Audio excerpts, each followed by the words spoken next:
आहे, परंतु त्याचं राजकारण करणं हे त्याहीपेक्षा दुर्दैवी आहे. आणि म्हणून आज विरोधकांकडे कुठला मुद्दा नाही आहे. हा मुद्दा छत्रपती शिवाजी महाराजांचा मुद्दा घेऊन एक राजकीय या ठिकाणी वातावरण निर्माण करण्याचा प्रयत्न ते करतात. पण या महाराष्ट्रातली जनता सुज्ञ आहे. महाराष्ट्रातली जनता ओळखून आहे की हे निव्वळ राजकारण आहे. आणि मी एवढंच सांगू इच्छितो की कर्नाटकमध्ये मागच्याच वर्षी जे एक दुर्घटना झाली काँग्रेस सरकारमध्ये, ही दुर्घटना देखील त्यांनी काँग्रेस सरकारने खरं म्हणजे आज जोडे मारो आंदोलन या ठिकाणी करतात. हे आपल्याच बातमी, आपल्याकडेच बातमी नव्हती. ही बातमी देखील तुमच्याच ह्याची आहे. आणि म्हणून आज मी सांगतो, पुतळा काढताना 2 JCBचा वापर केलेला आहे. 2 JCBचा वापर छत्रपती शिवाजी महाराजांचा पुतळा काढण्यासाठी या ठिकाणी कर्नाटकच्या काँग्रेस सरकारने केला आहे. हे किती दुर्दैवी आहे आणि हे किती दुःखद आहे. खरं म्हणजे यांना जोडे मारले पाहिजेत. आणि मी सांगू इच्छितो, अशा प्रकारचं कृत्य करणारे लोक यांना या महाराष्ट्रातली जनता सुज्ञ आहे. आणि जे जोडे मारो आंदोलन करतात त्यांना येणाऱ्या पुढच्या काळामध्ये निवडणुकीमध्ये या महाराष्ट्रातली जनता नक्की जोडे मारेल. बोलले की आता पुतळा पडला, पण महाराष्ट्र आतापर्यंत दंगली झाल्याने याच्याबद्दल आम्हाला आश्चर्य वाटतं. आंबेडकरांचा पुतळा पडला तर दंगली होतं. खरं म्हणजे लोकसभेच्या पूर्वी देखील महाविकास आघाडी दंगलीची भाषा करत होती. मोठमोठे नेते दंगलीच्या भाषा करत होत्या. आणि त्यांना महाराष्ट्र अशांत पाहिजे, महाराष्ट्र शांत नको आहे. आणि महाराष्ट्रामध्ये दंगली व्हाव्या, जातीमध्ये तेढ निर्माण व्हावी, अशा प्रकारचा प्रयत्न लोकसभेच्या पूर्वी देखील या लोकांनी केलेला आहे.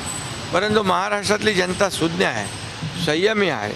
आणि म्हणून राज्य सरकार देखील कायदा आणि सुव्यवस्था अबाधित राखण्यासाठी काम करते. मी आपल्याला एवढंच सांगतो, या विरोधकांच्या पायाखालची वाळू सरकली आहे. त्यांना पराभव दिसू लागलेला आहे. त्यांना वाटत होतं लोकसभेमध्ये ज्या प्रकारे खोटं नॅरेटिव्ह पसरवून संविधान बदलणार, आरक्षण जाणार, हे होणार ते होणार, लोकांमध्ये भीती दहशत निर्माण करून मतं मिळवली. परंतु माणूस एकदा फसतो, पुन्हा फसत नाही. आणि म्हणून आता वातावरण पूर्ण बदललं. मुख्यमंत्री माझी लाडकी बहीण योजना सुपरहिट झाली आहे. गावागावात, शहरात, खेड्यापाड्यावर मुख्यमंत्री माझी लाडकी बहीण योजना पोचली आहे. आता दुर्दैव बघा की या ठिकाणी एक काँग्रेसचा माणूस, अनिल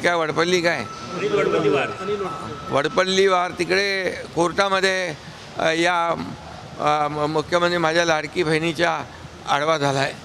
आणि हे कुणाचा कार्यकर्ता आहे, कुणाचा पोलिंग एजंट आहे? हा काँग्रेसने वारंवार महाविकास आघाडीने या मुख्यमंत्री माझ्या लाडकी बहीण योजना रद्द व्हावी म्हणून मुंबई हायकोर्टात पण त्यांनी याचिका केली. ती कोर्टाने फेटाळली. आता इथं नागपूरला याचिका केलेली आहे. याचा अर्थ मुख्यमंत्री माझी लाडकी बहीण योजनाची धास्ती त्यांनी घेतली आहे, भीती घेतलेली आहे. आणि म्हणजे ही योजना बंद व्हावी म्हणून त्यांचा आटोकाट प्रयत्न चालू आहे. पण न्यायालय देखील त्यांना, आमच्या लाडक्या बहिणींना न्याय देईल. आणि एवढंच मी सांगतो की त्यांचा उद्देश कळलेला आहे की ही योजना ही बंद व्हावी, बंद करण्यासाठी प्रयत्न करतात. म्हणून माझ्या लाडक्या बहिणी पण या लाडक्या बहीण योजनेमध्ये जो खोडा घालतायत, लाडक्या बहिणी पण त्यांना जोडा मारल्याशिवाय राहणार नाही. उद्धव ठाकरे आता म्हटले की महाराष्ट्रात शिवद्रोही सरकार आहे, त्यांना गेट आउट ऑफ इंडिया करण्याची वेळ आलेली आहे. उद्धव ठाकरे आता म्हटलं. खरं म्हणजे त्यांना 2 वर्षापूर्वी गेट आऊट महाराष्ट्रातल्या जनतेने केलं आहे. त्यांना गेट आऊट आणि त्यांची जागा त्यांना महाराष्ट्रातल्या जनतेने दाखवलेली आहे. त्यामुळे या ठिकाणी छत्रपती शिवाजी महाराजांचं नाव घ्यायचं आणि काम अफजलखानी आणि औरंगजेबी करायचं, हे त्यांनी जे केलं आतापर्यंत. शिवाजी महाराजांचं नाव घेऊन निवडणुका लढवायच्या आणि निवडून आल्यानंतर औरंगी कारभार करायचा, अफजलखानी कारभार करायचा. आज मला सांगा की महाविकास आघाडी सरकारमध्ये लेकी बाळी सुना सुरक्षित होत्या का? ते नवनीत राणाला जेलमध्ये टाकलं, कंगना रनावतचं घर तोडलं, ते मलिष्काचं तिला जेलमध्ये टाकण्याचा प्रयत्न केला. किती महिलांवर अन्याय केला महाविकास आघाडी सरकारमध्ये. आणि म्हणून शिवाजी महाराजांचं नाव घेण्याचा यांना किती अधिकार पोचतो मला माहीत नाही, परंतु छत्रपती शिवाजी महाराजांचं नावाने राजकारण करू नये एवढीच माझी विनंती आहे.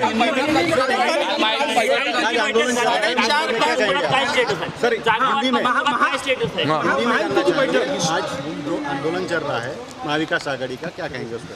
देखिए, ये आंदोलन जो है ये छत्रपति शिवाजी महाराज जी के जो प्रतिमा है वो दुर्घटनाग्रस्त हुई. ये बहुत ही दुखद बात है. ये हमारे लिए बहुत ही संवेदनशील बात है. तमाम महाराष्ट्र के शिव भक्त जो है उनके लिए ये बहुत ही भावनिक मुद्दा है. और छत्रपति शिवाजी महाराज ये हमारे लिए राजकीय मुद्दा नहीं हो सकता है. ये हमारे लिए अस्मिता और श्रद्धा का विषय है.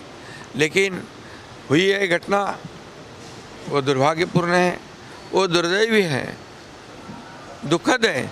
लेकिन उसकी राजनीति करना उससे ज़्यादा दुखद है, दुर्दैवी है. वो आज विपक्ष कर रहे हैं. मैंने अभी वीडियो दिखाया है, ये कर्नाटक का वीडियो है. उसमें छत्रपति शिवाजी महाराज जी का प्रतिमा को तोड़ने के लिए 2-2 जेसीबी लाए गए और वो स्टैचू उखाड़ दिया. अब ये कौन सा है? अब उनको इन्होंने जोड़ा मारना चाहिए, उनको चप्पल से मारना चाहिए.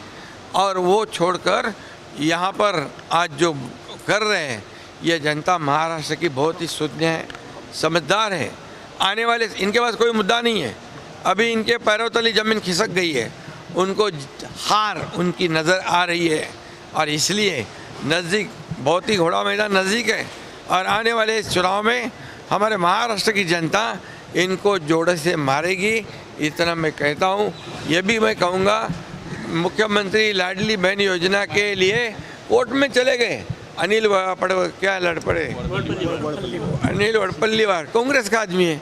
अरे एक बार मुंबई हाईकोर्ट गए, मुंबई हाईकोर्ट ने इनको भगा दिया, फटकारा. अभी नागपुर हाईकोर्ट में गए. ये क्या है? ये गरीब मेरी बहन, उनको हम 1,500 महीना दे रहे हैं, 18,000 सालाना दे रहे. आपके पेट में क्यों दर्द हो रहा है? और उसको भी कोर्ट में जाकर इसको रोकने के लिए उन्होंने कोशिश की है. और इससे उनसे मानसिकता जो समझ में आ रही है कि मुख्यमंत्री लाडली बहन योजना सुपर हिट हुई है और इसलिए डर गए हैं वो, इसलिए ऐसे हथकंडे इस्तेमाल कर रहे हैं. मैं इतना ही कहूँगा, छत्रपति शिवाजी महाराज जी का राजकारण के लिए इस्तेमाल नहीं होना चाहिए. वो हमारे देवता है, वो हमारे महाराष्ट्र के आराध्य देवत है. और इसलिए हमने खुद छत्रपति शिवाजी महाराज की एक बार नहीं 100 बार माफ़ी मांगी, क्योंकि हमारे वो देवता है. और लेकिन आज कर्नाटक में क्या है, उनको जूते से मारना चाहिए लोग नहीं, तो वो छोड़कर यह आंदोलन कर रहे हैं. इसलिए मैं कहूँगा इसकी राजनीति ना करें. जागा वाटपाबद्दल चर्चा झाली, जागा वाटपाबद्दल सकारात्मक चर्चा झाली. मित्रपक्षाबद्दल वक्तव्य करू नये अशा पद्धतीची उनको तो मैं इतना ही कहूँगा कि उनको गेट आउट तो 2 साल पहले जनता ने किया है. उनको सत्ता से गेट आउट कर कर घर में बिठा दिया है. और शिवाजी महाराज जी का नाम लेकर राजनीति करके छत्रपति शिवाजी महाराज जी का नाम लेना और काम औरंगजेब और अफजल खान की वृत्ति का करना, ये उनसे शुरू है. सरकार में सत्ता में आए छत्रपति शिवाजी महाराज जी का नाम लेकर, शिवसेना बीजेपी गठबंधन बनकर और सरकार बनाए दूसरे के साथ. ये कैसे छत्रपति शिवाजी महाराज जी के बारे में प्रेम है? हम शिवाजी महाराज जी के बारे में इतना ही कहते हैं, इसकी राजनीति. देश विदेशातील प्रत्येक घडामोडींचे लाईव्ह अपडेट मिळवण्यासाठी आता साम टीव्हीच्या सर्व सोशल मीडिया प्लॅटफॉर्मला लाईक, फॉलो आणि सबस्क्राईब करा. तसंच सर्व नोटिफिकेशनसाठी बेल आयकॉन प्रेस करायला विसरू नका.